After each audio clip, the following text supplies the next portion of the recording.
नमस्कार। आज इस वीडियो में हम जानने वाले हैं कंप्यूटर जनरेशन्स यानी कंप्यूटर की पीढ़ियों के बारे में। जैसा कि आप जानते हैं, कंप्यूटर की पीढ़ियों को 5 भागों में वर्गीकृत किया गया है। समय के साथ साथ कंप्यूटर में नई नई टेक्नोलॉजी और नए नए हार्डवेयर सॉफ्टवेयरों का प्रयोग किया गया और जैसे ही एक बड़ा खास बदलाव हुआ, उसे एक पीढ़ी का नाम दे दिया गया। इस तरह कंप्यूटर की कुल 5 पीढ़ियाँ हैं और वर्तमान में कंप्यूटर की 5वीं पीढ़ी चल रही है। तो अब हम एक एक करके कंप्यूटर की इन 5 पीढ़ियों के बारे में विस्तार से जानते हैं। सबसे पहले हम जानते हैं पहली पीढ़ी यानी फर्स्ट जनरेशन के बारे में। कंप्यूटर की पहली पीढ़ी 1942 से लेकर 1956 तक मानी जाती है। इस पीढ़ी के कंप्यूटर एक कमरे से भी बड़े आकार के हुआ करते थे। विश्व का पहला सामान्य प्रयोजन इलेक्ट्रॉनिक डिजिटल कंप्यूटर ENIAC है, जिसे यूएसए में जॉन प्रेस्पर एकर्ट और जॉन विलियम माउचली द्वारा बनाया गया। ENIAC की फुल फॉर्म होती है electronic numerical integrator and computer. पहली पीढ़ी के कंप्यूटरों में डेटा प्रोसेसिंग और गणना करने के लिए वैक्यूम ट्यूब्स का उपयोग किया जाता था।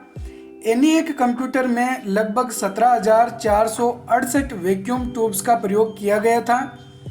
इस पीढ़ी के कंप्यूटर आकार में काफ़ी बड़े, ज़्यादा वजनी, कम स्टोरेज क्षमता, धीमी प्रोसेसिंग स्पीड और बिजली की ज़्यादा खपत करने वाले थे। आकार में बड़े और काफ़ी वजनी होने के कारण इस पीढ़ी के कंप्यूटर पोर्टेबल नहीं थे, अर्थात इन्हें एक जगह से दूसरी जगह पर नहीं ले जाया जा सकता था। पहली पीढ़ी के कंप्यूटरों में प्रोग्रामिंग के लिए मशीनी भाषा का उपयोग किया जाता था। मशीनी भाषा में बाइनरी कोड 0 और 1 होते हैं। इस भाषा को लो लेवल लैंग्वेज यानी निम्न स्तरीय भाषा भी कहा जाता है। इस पीढ़ी के कंप्यूटरों में स्टोरेज करने के लिए punch card, paper tape, magnetic drums आदि का प्रयोग किया जाता था।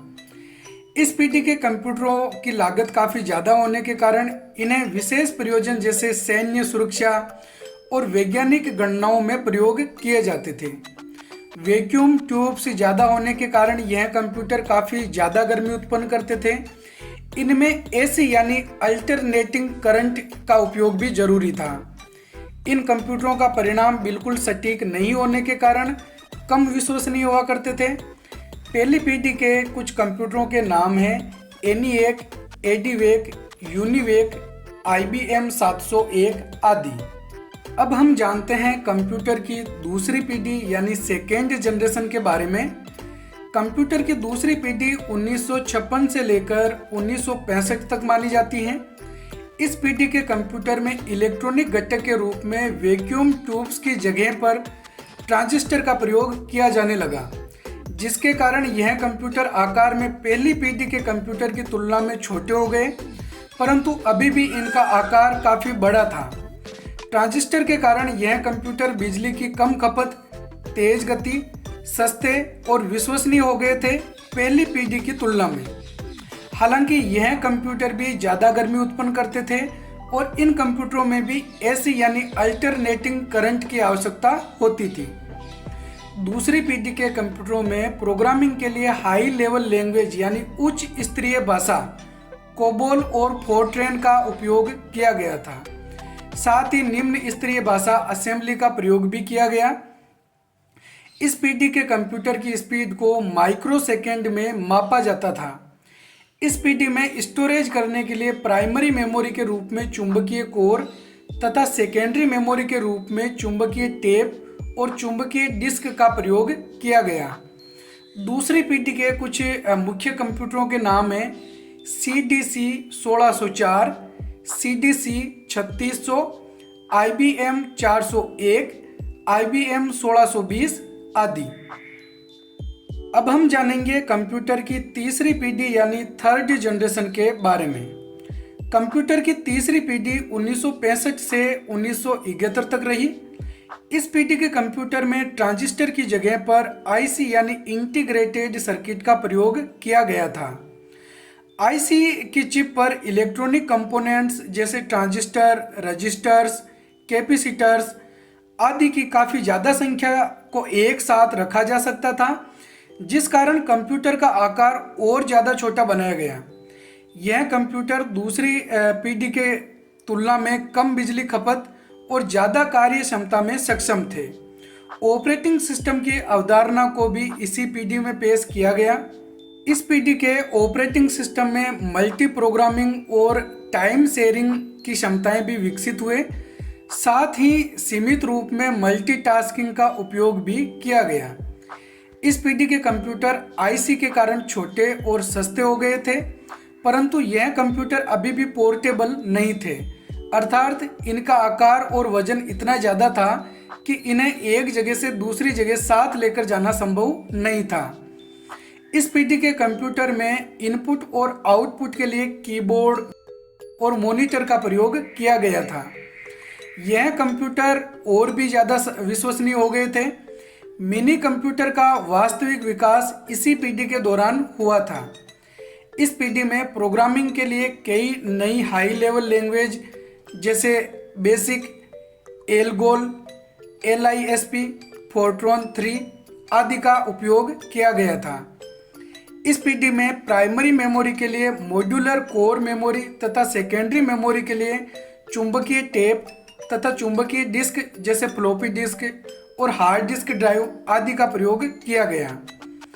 इस पीढ़ी के मुख्य कंपोनेंट आईसी का आविष्कार जैक एस किल्बी ने किया, जो सिलिकॉन धातु की बनी होती है, तथा माउस का आविष्कार डगलस अंजेलबर्ट ने किया था, जो लकड़ी का बना हुआ था। इस पीढ़ी के कंप्यूटर की स्पीड को नैनो सेकेंड में मापा जाता था। इस पीढ़ी के कंप्यूटर में जो आईसी प्रयोग होती थी उसे SSI यानी स्मॉल स्केल इंटीग्रेशन, MSI यानी मीडियम स्केल इंटीग्रेशन और LSI यानी लार्ज स्केल इंटीग्रेशन टेक्नोलॉजी का प्रयोग किया गया था। तीसरी पीढ़ी के कुछ मुख्य कंप्यूटरों के नाम हैं CDC 6600, IBM 360, IBM 370, PDP 8, PDP 11, UNIVAC 1108, हेनीवेल 6000 series आदि। अब हम जानते हैं कंप्यूटर की चौथी पीढ़ी यानी फोर्थ जनरेशन के बारे में। कंप्यूटर की चौथी पीढ़ी 1971 से लेकर 1988 तक मानी जाती है। इस पीढ़ी के कंप्यूटर में आईसी की जगह माइक्रो प्रोसेसर का प्रयोग किया गया, जिसमें हजारों आईसी को एक ही सिलिकॉन चिप पर रखा जा सकता था। यह कंप्यूटर बहुत बड़े पैमाने पर एकीकृत सर्किट यानी VLSI very large scale integration की टेक्नोलॉजी का प्रयोग करते थे। माइक्रो प्रोसेसर को ही CPU या कंप्यूटर का मस्तिष्क कहा जाता है। माइक्रो प्रोसेसर का पहला व्यावसायिक मॉडल सन 1971 में इंटेल द्वारा लॉन्च किया गया, जिसका नाम इंटेल 4004 था। इसके आविष्कार ने कंप्यूटर में इलेक्ट्रॉनिक उपकरणों की दुनिया में क्रांति ला दी। माइक्रो प्रोसेसर के प्रयोग के कारण कंप्यूटर का आकार बहुत ही छोटा हो गया, साथ ही इसकी कार्य क्षमता और गति भी बढ़ी। यह कंप्यूटर अधिक विश्वसनीय हो गए थे।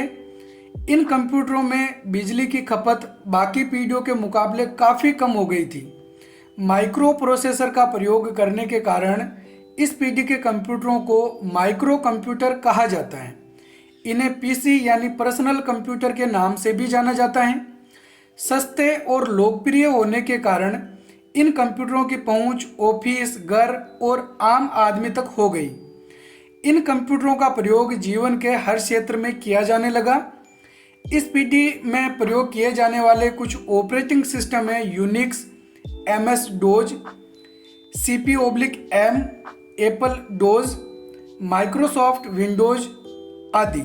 माइक्रोसॉफ्ट कंपनी द्वारा बनाया गया पहला ऑपरेटिंग सिस्टम MS-DOS CUI यानी कैरेक्टर यूजर इंटरफेस था, तथा GUI यानी ग्राफिकल यूजर इंटरफेस आधारित माइक्रोसॉफ्ट का पहला ऑपरेटिंग सिस्टम विंडोज 1.0 था। दुनिया के ज़्यादातर कंप्यूटरों में विंडोज ऑपरेटिंग सिस्टम का प्रयोग किया जाता है।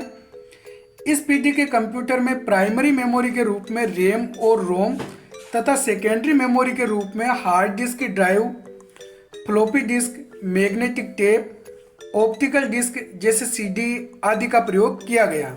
इस पीढ़ी के कंप्यूटर में प्रोग्रामिंग के लिए भाषा सी, पास्कल, एसक्यूएल, एडीए और बेसिक कोबोल, फोर्ट्रेन आदि का उपयोग किया गया था। चौथी पीढ़ी के कुछ मुख्य कंप्यूटरों के नाम हैं क्रे 1, क्रे 2, VAX 9000, IBM PC 5150, Apple Macintosh, Apple second आदि।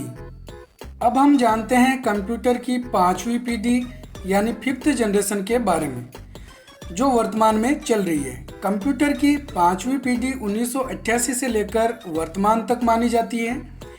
इस पीढ़ी के कंप्यूटर सबसे अच्छी, तेज और नवीनतम टेक्नोलॉजी का प्रयोग करते हैं, जिसमें कृत्रिम बुद्धि यानी आर्टिफिशियल इंटेलिजेंस के द्वारा मशीनें मनुष्यों की तरह भाषा समझने, सोचने और निर्णय लेने की क्षमता रखती है। इस पीढ़ी में अति बड़े पैमाने पर एकीकृत सर्किट ULSI यानी अल्ट्रा लार्ज स्केल इंटीग्रेशन की टेक्नोलॉजी का उपयोग करते हैं, जिस कारण कंप्यूटरों का आकार और ज़्यादा छोटा, अधिक शक्तिशाली और कम लागत यानी सस्ते व इनकी कार्य क्षमता में बढ़ोतरी हुई है। इस पीढ़ी के कंप्यूटर बेहद ही विश्वसनीय होते हैं। इस पीढ़ी में उच्च स्तरीय प्रोग्रामिंग भाषा जावा, पाइथन, .NET, VB आदि की शुरुआत हुई। इस पीढ़ी से ही इंटरनेट, ईमेल और www का व्यापक रूप से इस्तेमाल किया जाने लगा।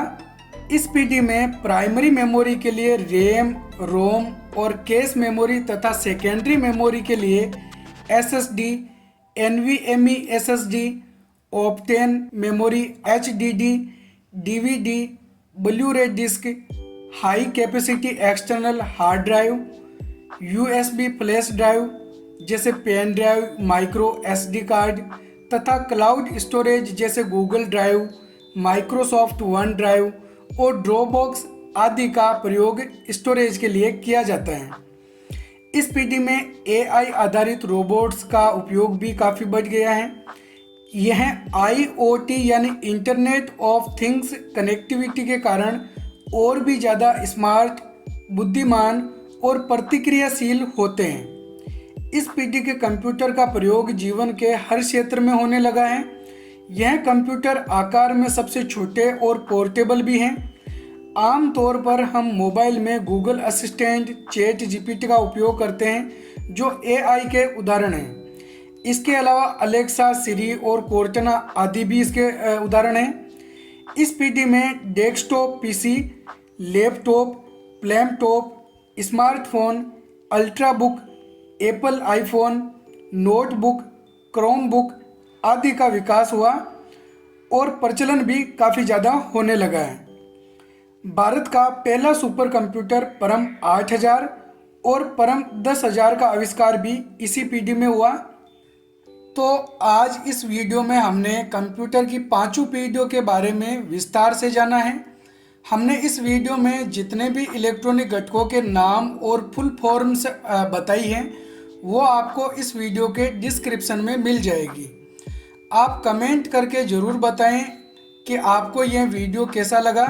साथ ही आपका अगर और कोई डाउट है तो आप हमें कमेंट कर सकते हैं। आपके प्रत्येक कमेंट का हम जवाब देंगे। वीडियो पसंद आए तो लाइक, शेयर और हमारे चैनल RSCIT गुरुजी को सब्सक्राइब ज़रूर करें। तो ठीक है भाई और बहनों, हम मिलेंगे एक और नई वीडियो में। तब तक के लिए जय हिंद, जय भारत।